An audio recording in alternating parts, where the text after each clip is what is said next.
Welcome to the July 2022 edition of Learning Well, which is produced by the Integrative Health Education Center at Normandale Community College in Minneapolis, Minnesota. My name is Elise Markham-Johns, and I'm delighted to be your host today for our conversation with Pam Grout. Pam is the author of 20 books, 2 screenplays, a live soap opera, a TV series, and enough magazine articles that, as she says, she hasn't starved in 25 years without a 9-to-5 job. Her New York Times best-selling book, E Squared, 9 Do-It-Yourself Energy Experiments That Prove Your Thoughts Create Your Reality, can best be described as a lab manual with simple experiments that prove that reality is malleable, consciousness trumps matter, and we shape our lives with our minds. Each of the 9 experiments in this book require no money and very little time, and demonstrate that spiritual principles are as dependable as gravity and as consistent as Newton's laws of motion. Pam will be joining us in just a few moments to share more about her book, E Squared, as well as some of her other books. But our hope is that the information that we share with you today on Learning Well will not only enhance your health, career, and relationships, but also provide practical tools that can benefit you both personally and professionally. We also hope these programs will encourage you to take action in your own life and provide information or ideas that you can share with those who are important to you, including your friends, family, loved ones, or clients. I want to thank the Integrative Health Education Center at Normandale Community College in Minneapolis, Minnesota for producing Learning Well and bringing you conversations each month with some of the leaders and innovators in the field of integrative health and wellness. As some of you know, the Integrative Health Education Center at Normandale offers a wide range of classes in areas of traditional health, as well as integrative and holistic health for both individuals and businesses.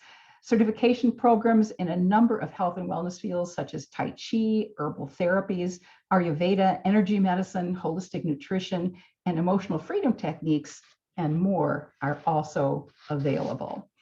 And if you would like more information about these or other classes and programs at Normandale, please call 952-358-8343, or you can simply visit the website at www.normandale.edu/ce/classes.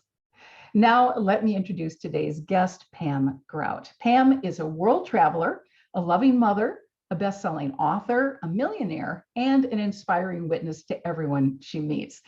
But the description I read is actually what Pam wrote 20 years ago, before she'd ever had a child and before becoming a travel writer or an author.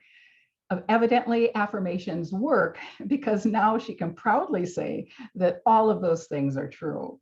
One of them took a while to manifest, but finally in 2013, after writing an affirmation in the sand on Tybee Island, Georgia, she realized just how powerful intentions truly are.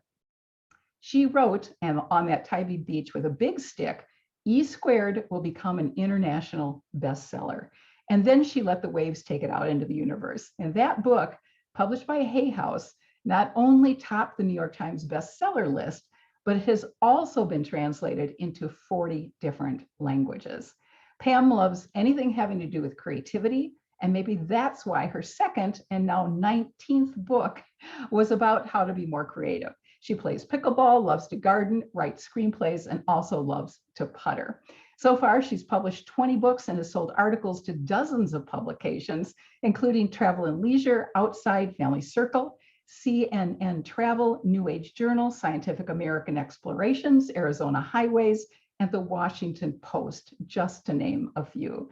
She's the Midwestern stringer for People magazine and has interviewed everyone from Blake Shelton and Eminem's mother to dinosaur hunters.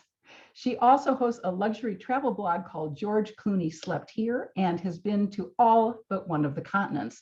But she's tried practically all the sports as well, but has yet to jump out of an airplane. But as she says, she has to save something for her 90th birthday. Pam, welcome so much to Learning Well. We're delighted you're here. Well, thank you. That was a very generous and kind introduction. I'm kind of blushing here. Well deserved, I must say. And I have to say, before we get started, that I am such a fan of your writing It is such a pleasure to read your language is so, I'm a former English teacher, what can I say? So I Yeah. really appreciate your creativity and all your wonderful metaphors and humor as well in your books. Well, thank you.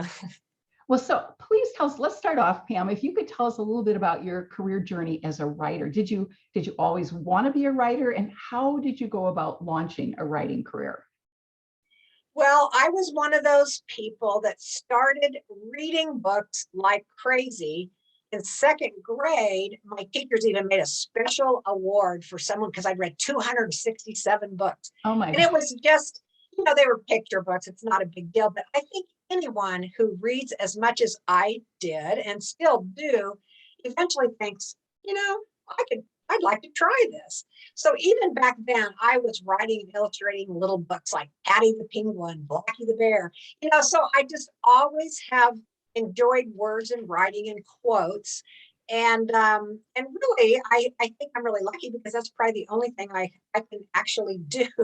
But so my writing career has taken several twists and turns. I used to write for a newspaper. I went off as a freelancer quite a long time ago. And so I've been writing for myself, kind of about the passions that burn in my heart for quite some time. But yeah, I've just always been a writer, and I feel so blessed that I've been able to make a living, doing my passion, doing, the work that I love, that I feel like I was put on this planet to do. Well, I got such a kick out of what you said, because you were talking about you weren't exactly terribly successful at the beginning of your career. In fact, I think the phrase you used was that the rejection letters you received could have papered the city of Cincinnati if they wanted to be wallpapered, which I thought was a beautiful analogy. So what turned things around for you? Well, I was very persistent, and I always say naivety was my greatest gift. Well, several different things. I believe in the phrase, I've used this, I think, even in my TED Talk, dare to be mediocre. And by that, I mean, perfectionism really is the enemy. And so we just have to continue to believe in ourselves. And I believe that I could do this. Again, naivety, I thought that I could make a living as a writer. And of course, my mom said, oh, you should get into computers. Because when I was going to college, that was sort of the newfangled thing. And she thought I should be a computer programmer, but I love to write. And so I continued to pursue my dreams. I continued to write. And, writing, you get better and better at it. In fact, I believe that anything you love, you're eventually going to get good at it because you love to do it. So you just keep practicing it, keep doing it. And again, you have to have compassion for yourself. It's not always going to be perfect. Sometimes it's going to be mediocre, but you just stick with it and follow your heart. And that's what I've done. And I've been very blessed, like I said, to have made a career out of doing what I love most. I've done lots of travel writing. I've been all over the world, travel writing. I've written for all these magazines. I've written brochures. I mean, I've done anything that has to do with writing. I have probably done it. And so I feel really blessed. So Pam, what is the one continent that you have not been to yet? Well, Antarctica. And Oh, I okay. actually was invited to Antarctica on a cruise. At one point, we were going to leave Argentina and then go down there for a few days. And I was so excited, very eager to do it, and signed up because you get invited for to write stories about all these places. But at the last minute, this particular trip got canceled. Oh, So the organizers, I can't remember what happened. It's been a few years ago now, but so that way I haven't made it yet to Antarctica. But I've got a lot of time left, so eventually I'll get there. well, let's focus on your book that we're going to be talking about today primarily, and that is E Squared. Um, what does that title mean for those who aren't familiar with it? Although it was a New York Times bestseller, but there are probably a few people who haven't read it yet. What Oh, does I'm that sure mean? there's many. Well, it's a takeoff on Einstein's E equals MC squared. And that was energy. E was the energy in Einstein's equation. And so I talk a lot about energy. I actually wrote the book and published it 9 years earlier under the title God Doesn't Have Bad Hair Days. And nobody read it. I mean, the 10 people that read it loved it. But anyway, it eventually went out of print. But I never forgot about that book because I really liked it. And rather than get upset that it didn't take off, the way I wanted it to, I got busy and I wrote 3 books for National Geographic. But that book always stayed with me. I thought that's a really powerful book. It really encapsulates what I believe, are some of the principles that really make life better. So I repackaged it, instead of God doesn't have bad hair days, I repackaged it as E squared and sent it off to Hay House. And, next thing I know, I'm on the bestseller list. So anyway, I think I talk a lot about some of my books about gratitude. And as I started becoming more grateful and started really focusing on a bigger, deeper dimension, I feel like, success was then able to come. So a lot of it was I had to change my own personal frequency, so to speak, my energetic imprint. Now, I'm assuming that you had experienced a lot of these, as we mentioned earlier, there are 9 experiments that you talk about in the book. And I assume that you had experienced some of these things in your own life, which is perhaps why you were so interested in writing the book. But what was there one particular thing that triggered the writing of this book, or was it an accumulation of things? Well, one of the cool things about being a writer is whatever you're interested in, you can go out and get an interview with somebody and you can ask questions about it.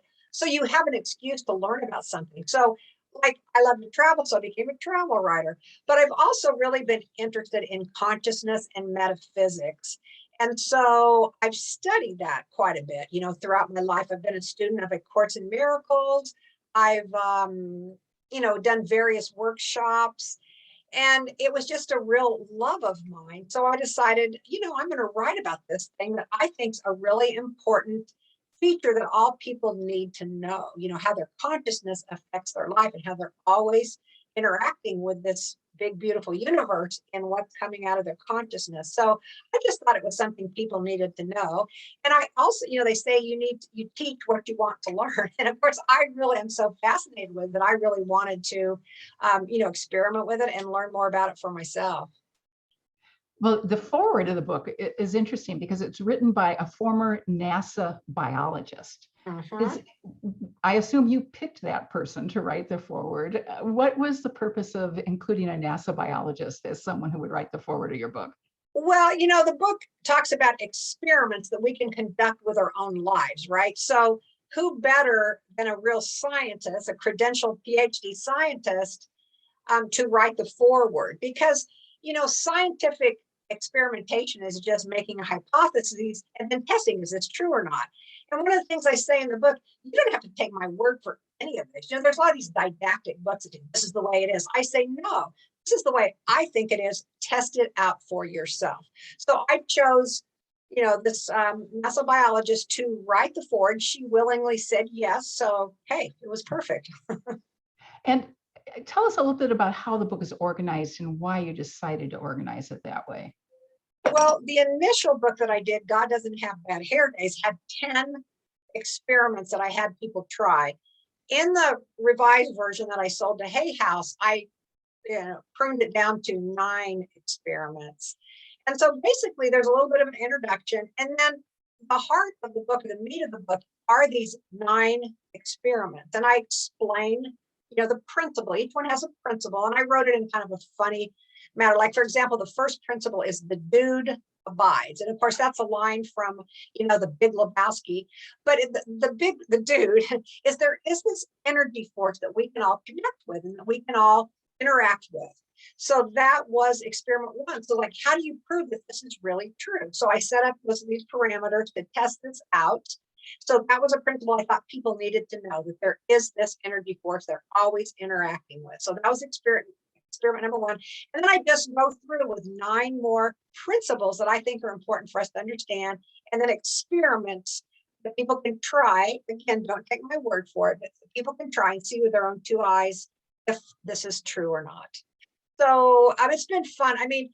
Because the book was so popular, I would get emails, hundreds and hundreds of emails from people, and they often started with, "You are never going to believe this." And of course, yes, I do. In the book that I wrote, the follow-up book to E Squared called E Cubed, I had a chapter called "Well, Duh." And then I explained a lot of the, some of the letters that people wrote to me about these incredible things that happened to them when they were experimenting with these various principles that I mentioned. Well, if you could, for our listeners and viewers, could you just focus on one of those experiments. Tell us a little bit about it, and then tell us about some of the results that people had when they tried them that you heard about. Oh, wow. I've received millions of letters. I mean, literally from people. So the first one is just to kind of prove there is this force that wants to interact with you. So, you try that out. Will you get some sort of interaction with this force or not? And then, of course, anything can happen. I mean, all kinds of incredible things happen. And as you go further along, you start setting intentions. Like, okay, I would like this to happen. I would like to pull this out of this.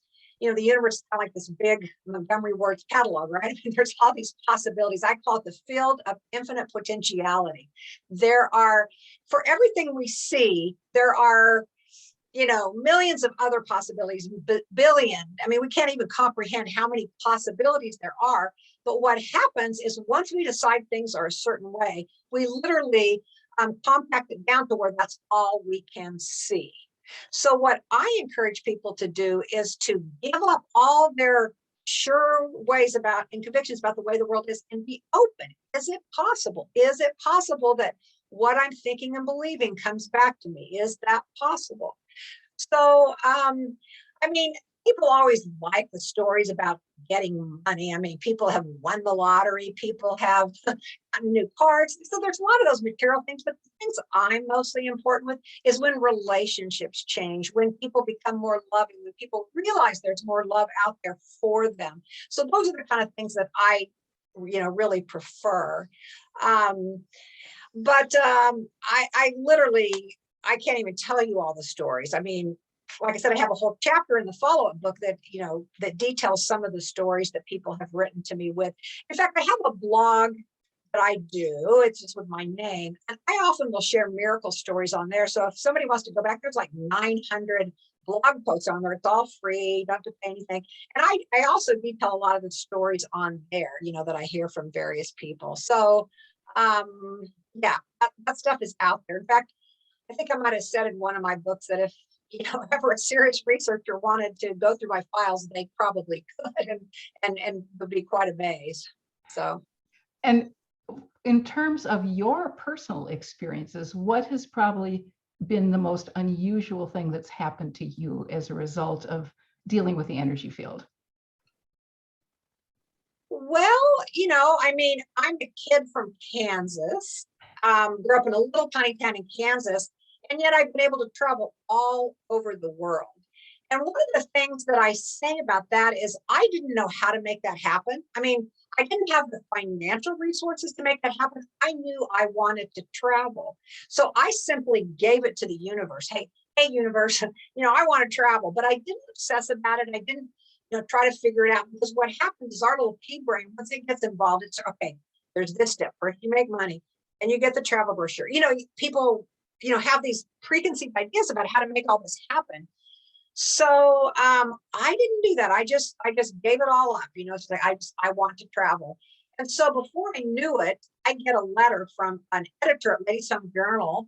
And I had just mentioned in my query letter that I had a picture with, just said, I'd be interested in writing an article about being a freelance writer, which I was. And then I mentioned that I had picked coffee in Nicaragua and that I had recently stayed at a villa in Jamaica. And so she sends me a little note and says, do you ever do travel writing? And, I didn't officially ever do travel writing, but you never say no to an editor. So I said, oh, yes. And she said, well, where are you going next? And I really wasn't going anywhere, but a friend of mine was heading to Tampa. So I, said, yes, I'm going to Tampa. So she said, okay, here's 1,000 words. Here's your deadline, blah, blah, blah. So I hang up and I call my friend, can I go to Tampa with you? So that's kind of how it started. So I fell into the career of travel writing. So I've been able to, go to all these continents and do all these amazing things, African safaris, staying in castles. I mean, just unbelievable things. And how would a kid from Kansas that grew up in a town of about 600 people? Well, my father's a minister, so we moved from one town to the next town. I mean, that was just how it was in the Methodist Conference. But still, I didn't have financial resources or even the know-how to make all that happen.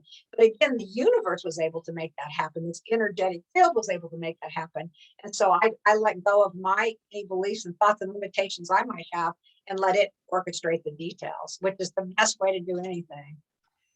For those people who are not familiar, when you talk about the energy field, can you just explain what that is exactly and how it works?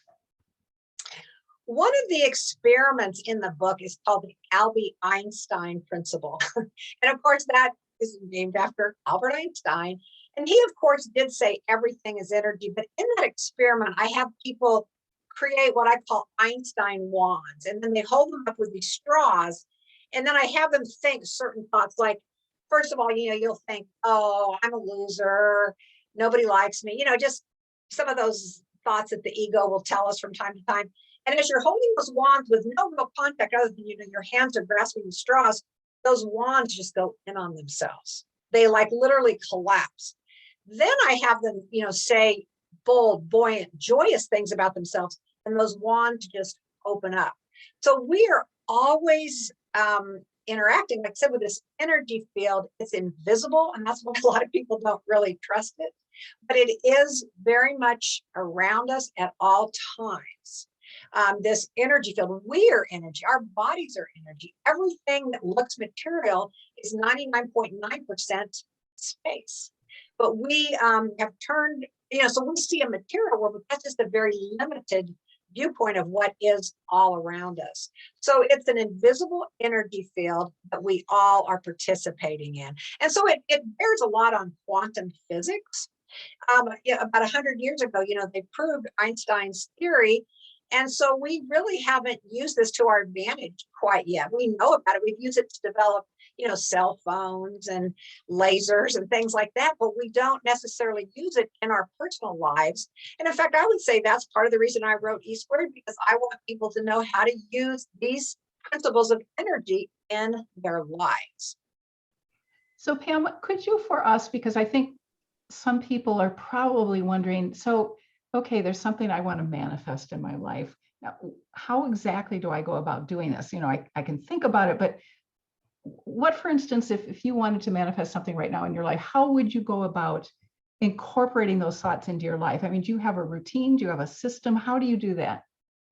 Well, anymore, when I started with this, I would do things like affirmations and envisioning things.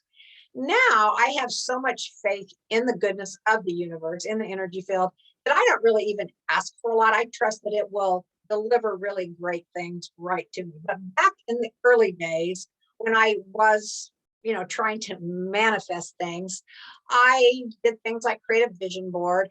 I think to me, one of the most effective ways of doing it is to just every morning for 5 minutes, kind of picture yourself doing, having, being whatever it is you're wanting to manifest. Don't obsess about it any more than that, because when we obsess about it, then we start trying to figure out how it's going to happen. Or even worse is our negative little minds will go, well, that can't happen. How, like, for example, like this, well, how's this kid from Kansas with no money? How's she going to go to Africa on a safari? Those are the kind of things, those are kind of the dominant paradigm that we grow up in, scarcity and limitation. So we want to be open to the abundance of the universe and knowing that there are no limitations. Well, you were talking about the hanger episode earlier, and it reminded me of something I used to do in a stress management class that I taught, where I wanted to share with people how our mind affects things in our lives and how powerful it is and how much we don't understand that. So and I don't know where I read this, but it was such an interesting experiment for usually these young kids who are in their, late teens, early 20s to experience. And I had someone volunteer to come up in front of the class. And what I would say to him or her was, I'm going to ask you to repeat a phrase 10 times. At the end of that, and don't worry, I'll count. You don't have to worry about that. At the end of that, put your arm out straight in front of you. And I want you to resist my pushing down your arm. And so the first phrase I had them say was, I am a weak and powerless person, 10 times. And they were astounded, because no matter how hard they tried, I was able to push down their arm. And then we had them say 10 times, I am a strong and powerful person. And when we tried that at the end, I was not able to push down their arm. And people were just so astounded by how could that possibly happen? But those kinds of exercises, like you talk about with the hanger exercise, can be so powerful for us to actually physically see how that can impact our lives. Yes, that's a powerful example. In fact, since this book became popular, I've been asked to come and give, I call them play shops, not workshops. It's like kind of play around with these energy principles. But so that very exercise that you just mentioned, I've had people do that and it works every time. Isn't it Again, amazing? we have no idea how much our thoughts are interacting and affecting what happens to us. And so that is the perfect example. Well, and the other experiment that you talked about that I thought was fascinating was the one about, I believe it was an Asian scientist, and it was an experiment with water. Right, yeah. Could you share that? I thought that was amazing. Yeah, what this guy did is he took thousands of samples of water and he did all these different things with them. Like, for example, one like batch of these little water modules that were all labeled and, they kept track of them. He had monks pray over them, like, you will be powerful, or, just again, positive things like you were saying. And then he turned them into crystals. So the ones that had been prayed over, that had positive words said to them, would make these gorgeous crystals.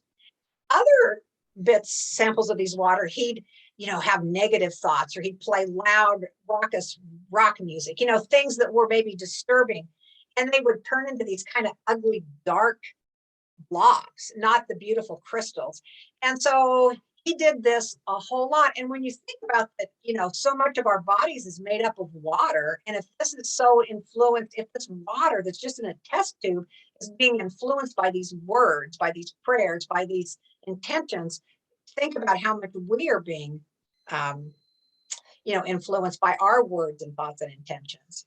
So yes, that is a real interesting. Masaru Emoto, I believe his name is Masaru Emoto. I'm not sure if I got the exact name, but yeah, he's written a book, and you kind of find out more about him online. But yeah, he's been doing these kind of experiments for a long time. And you mentioned the sequel book that you wrote. Could you mention that again for people so they can check that one out as well? Well, I've gone on to write quite a few books after E Squared. It was my 16th, and then I've gone on to write 5 more. But it was called E Cubed, and it has 9 more experiments that people can try. And in there, well, I call them corollaries. So it's like, okay, here's the experiment, or here's the principle that I initially mentioned. Here's a little bit more about it. And then I gave them again an experiment to try.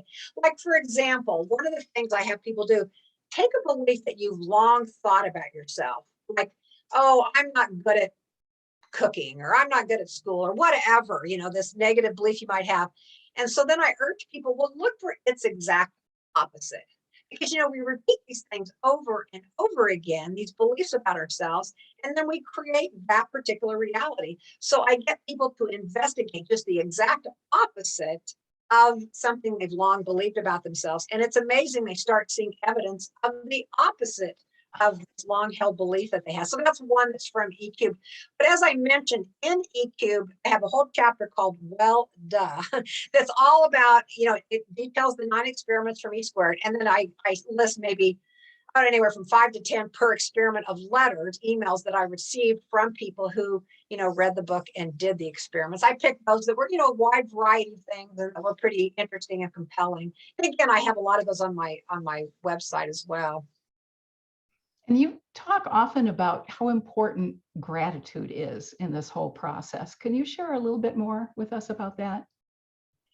Well, see, if you're living in gratitude, to me, that is the natural state of who we are. Just being in the moment and loving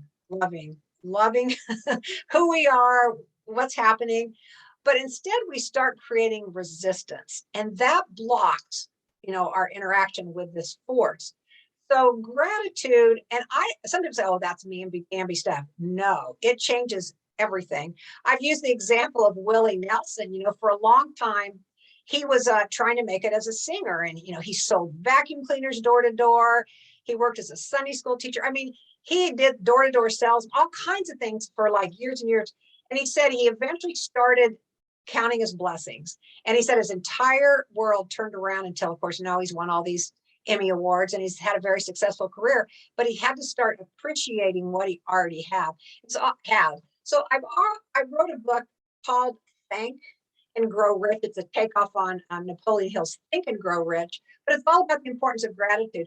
And it's not even riches like financial riches. It's about, I have 5 kinds of capital that I talk about: social capital, creative capital, which to me, that's what creates everything, is creative capital, adventure capital, alchemic capital, knowing that you have the ability to, change things. And then the 5th one was spiritual capital. So that's what I meant by, thanking and becoming rich is recognizing these kind of capital that we all are inherently born with and using those to create the life that we want. You've written so many interesting books. A couple that I found fascinating: Art and Soul Reloaded and Living Big. Could you tell us a little bit about those books? Yeah, Living Big I wrote way before I got in with Hay House. However, when E Squared came out, another publisher ended up buying it, so it's still out there. And I talk about, I think it's 9 to 10 people who have chosen a big life. They didn't settle for just your everyday average workaday life that society tells you should have. They went on to do something really remarkable. Like, for example, one I remember from that is a woman who, she'd been a therapist for a long time. And so she just was tired of it. And so she and her husband sold their house. They got into an RV and they were just going to go around and document all the acts of kindness. And so they spent a year or two just going around looking for kind people. And they found these acts of kindness everywhere. I mean, they're so prevalent. But what do we hear about in the news? The opposite. We hear about the anomaly, the things that might happen every now and then, but aren't really the way of the world. So anyway, she did that. And to me, that's an example of someone who is living big. I talk about various artists that did something.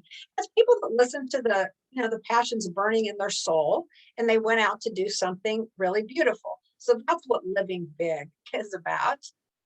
And then Art and Soul Reloaded. Okay, that book is about the fact that I believe all of us are creative. All of us were created in the image and likeness of our great creator. So we're all creative. In fact, I have a test on there.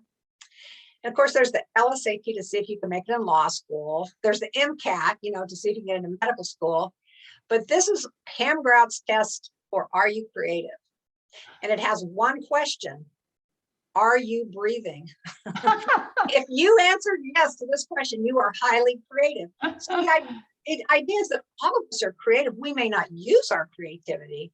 Well, in fact, we are using our creativity by thinking negative thoughts. We create negative things, but we can also create other things. So anyway, Art and Soul, that's another one that I had written before, and it was just called Art and Soul. And then after, Hay House did E Squared, we decided it had gone out of print, the original Art and Soul. So then I kind of rewrote it, and it came out as Art and Soul Reloaded. And it's a 52-week apprenticeship in exploring your daring, audacious side, I think is the subtitle to that. So it's about seeing for yourself that, I am a creative person. And so I have people doing things like titling their autobiography and writing a goofy song and, just all these different things. Because once you get over yourself, we're all so serious and, it has to be perfect. So if we just get out there and kind of play around with things, we discover all kinds of beautiful things. And so that's kind of the idea behind Art and Soul Reloaded. 52 weeks with a little essay, a little story about somebody who's very successful, who at one point, also had the same doubts that all of us have. And then, of course, this project that I have people do each week. One of your more recent books is The Course in Miracles Experiment, a starter kit for rewiring your mind. Is that a good book? I mean, would that be a good sort of precursor to reading E Squared? Would it be helpful to have that background first? Well, I think anybody could plunge in at any point with the books. The reason I wrote The Course in Miracles Experiment, like I said, I've been a student of A Course in Miracles for a long time. And it's a spiritual tome. But if you go to almost any spiritual gathering and you say, how many of you have read, or how many of you have a copy of A Course in Miracles? And, 99% of the people will raise their hand.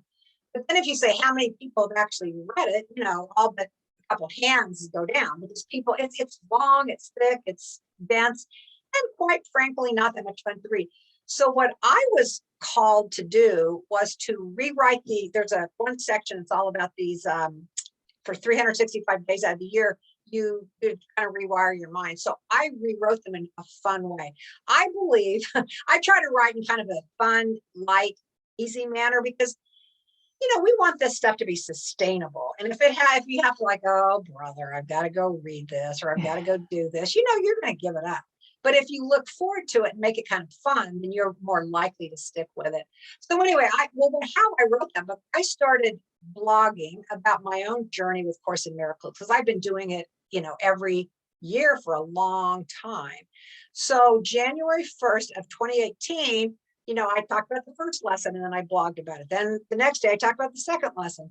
And before long, people started writing me, you need to turn this into a book. I mean, I literally got hundreds of emails with people asking me to turn it into a book. And I thought, that could be guidance. Maybe slow sometimes. But anyway, so then I wrote off the Hay House and, explained, what I'd been doing and how people were asking for it to be turned into a book. So that's kind of how the Course in Miracles experiment came into being.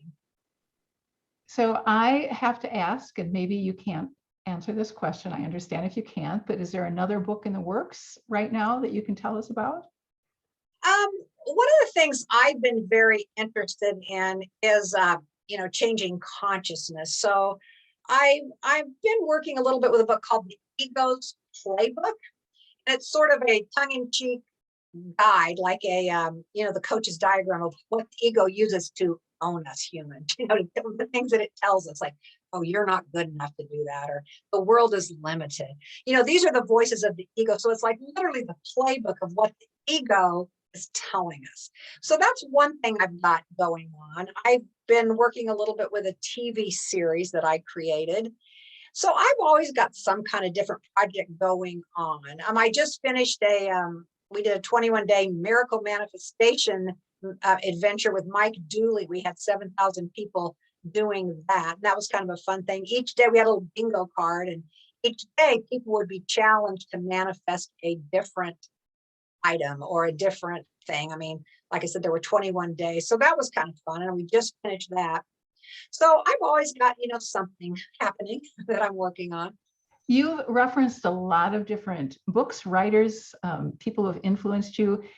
Besides your books, can you recommend maybe 2 or 3 other books or movies or other things that if people are interested in this whole field of energy work and consciousness, what would you recommend? Well, one of the things that I say in Art and Soul Reloaded is the only book that will really change your life is the one you write yourself. So I do believe that from the bottom of my heart. However, as I explained, I'm kind of a reader. So let me think. Course in Miracles, the big blue dense book. I mean, that changed my life for sure. So that one, I've also appreciated Elizabeth Gilbert's work. She wrote Big Magic. She wrote Eat, Pray, Love. So several books by Elizabeth Gilbert I've enjoyed.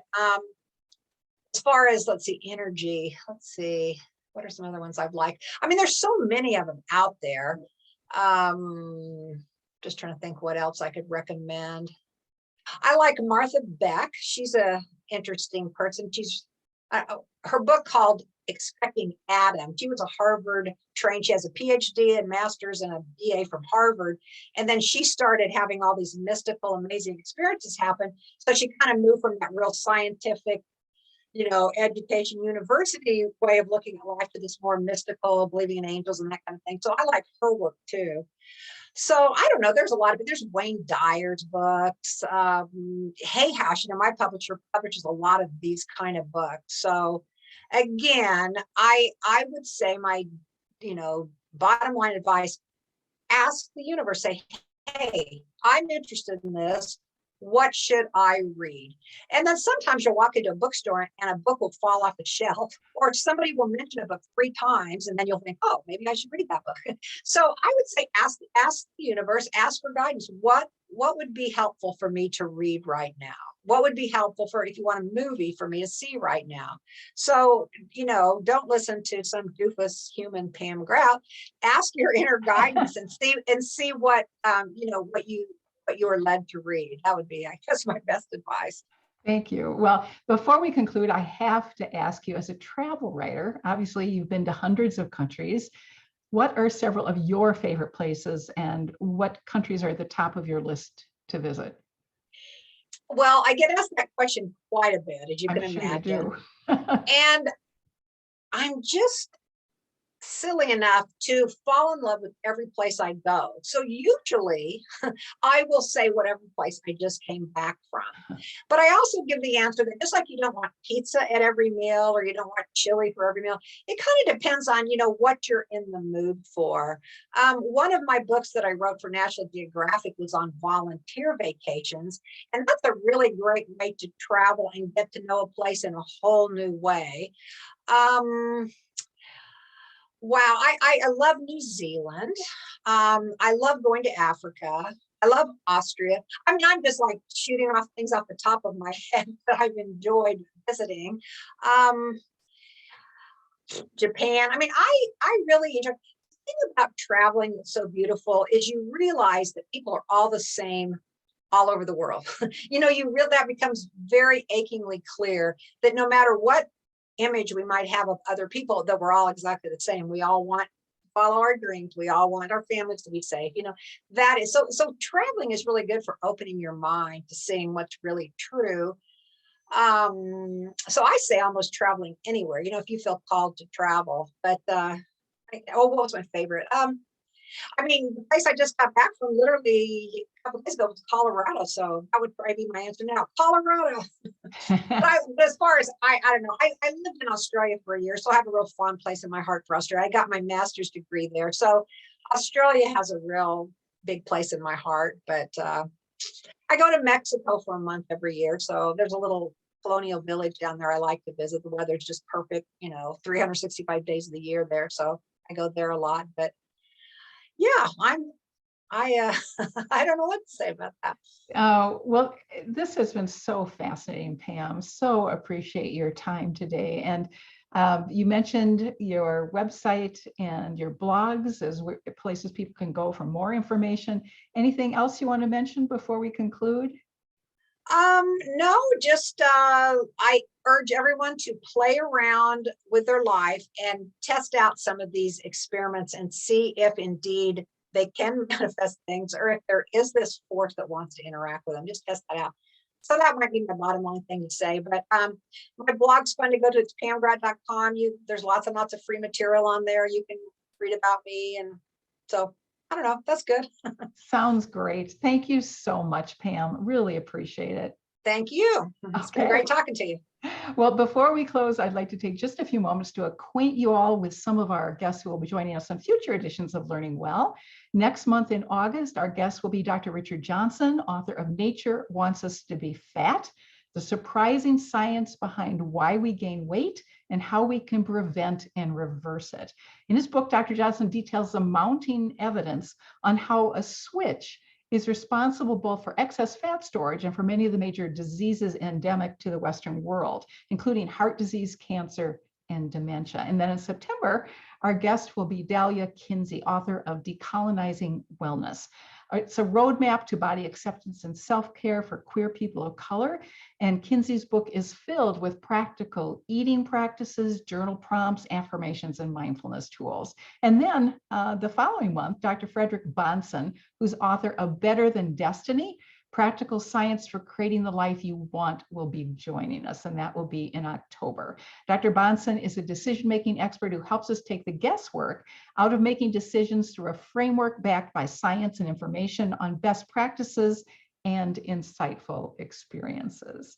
And you can always access any of our past Learning Well programs at your convenience by simply Googling Normandale Community College Learning Well. And some of our past guests have included Richard Leiter, best-selling author of The Power of Purpose, Dr. Adam Perlman, head of integrative medicine at Mayo Clinic, Florida, and Janice Kaplan, who's the author of The Gratitude Diaries. We'd greatly appreciate your feedback on Learning Well, as well as your suggestions for future guests. So please feel free to get in touch with us at the Integrative Health Education Center at Normandale with your thoughts. And if you enjoyed the show, we also encourage you to let one other person know about our conversations on Learning Well. We hope you can join us next month for our conversation with Dr. Richard Johnson, who will share with us the science behind why we gain weight and how we can not only prevent it, but actually reverse it. Until then, stay well.